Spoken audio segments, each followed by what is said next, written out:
So Apple has officially announced the iPhone 15 Pro and the Pro Max. They are the most expensive iPhones yet, with prices starting at $999 for the 6.1-inch iPhone 15 Pro with 128GB storage and $1,200 for the iPhone 15 Pro Max with 256GB storage.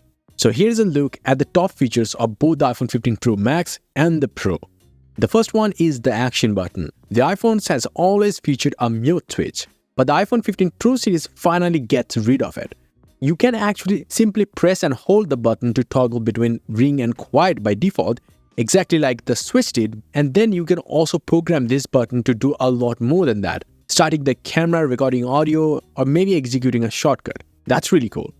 The second thing is the design changes. Well, Apple has replaced the stainless steel body with a grade 5 titanium, bonded to an aluminum internal structure. Now, this should actually be just as durable, if not more, while still being much more lighter. The edge of the titanium frame is also slightly curved for added comfort. So yeah, Apple is thinking differently.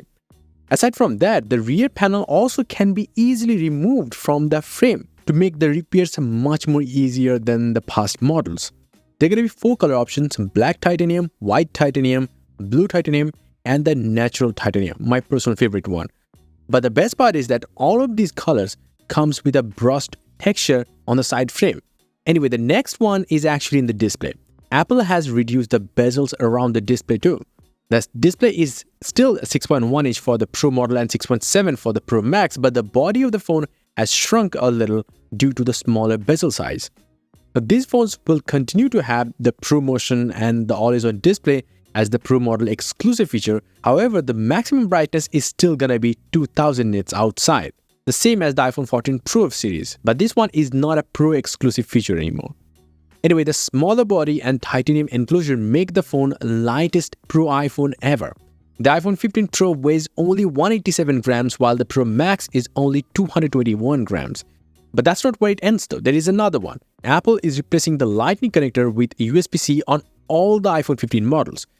But there is a difference between the USB-C on the standard iPhones and the USB-C on the Pro models. This USB-C port is actually a USB 3 connection with up to 10 gigabits per second bandwidth, whereas the standard models will only come with USB 2.0, 480 megabits per second. Now, this enables you to also shoot ProRes videos at up to 4K 60 FPS for the first time directly to an external SSD. So you don't have to buy the highest-end iPhone model just to record higher-end quality videos.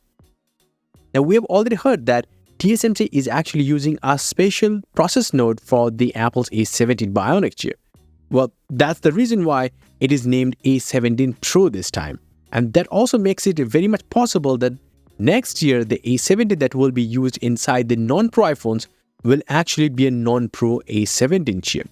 The A70 Pro is the first 3nm chip in a significant consumer device.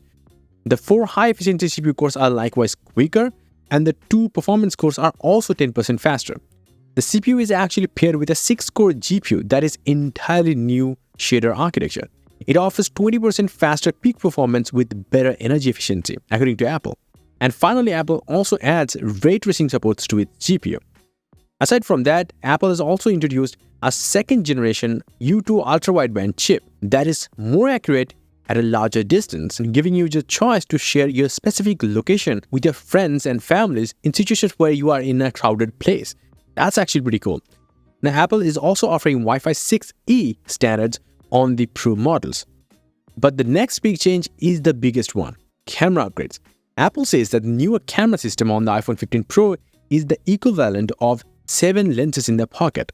Now, the new main camera also gets a new anti-glare lens coating, and it will also offer better night mode photos, and that also thanks to the A17 Pro chip. The 48 megapixel primary camera, which has an f1.78 aperture, is bigger than the one on the iPhone 15 model. In addition to the 48 megapixel in bright light, it also can take new default 24 megapixel images, just like the iPhone 15 models. But ProRes is actually going to be a Pro model exclusive feature. The new 24 megapixel mode also can be used in different areas of the image to produce 3 different zoom levels, equivalent to 24mm, 28mm, and 35mm lenses. Now, the telemetry camera is a big upgrade.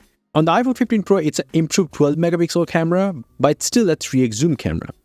On the Pro Max though, it's the new Tetra Prism periscope lens that bounces light 4 times internally for a longer focal length of 120mm or 5x zoom, but it also still has the advanced OIS technology.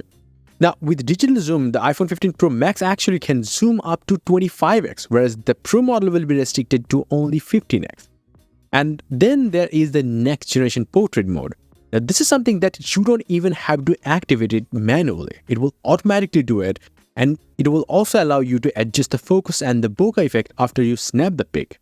Now, the price is something that I've already discussed, so only thing is the storages. There are still 4 storage options: 128, 256, 512, and a 1TB storage option. But for the Pro model, the Pro Max, however, is starting at 256. So that's it.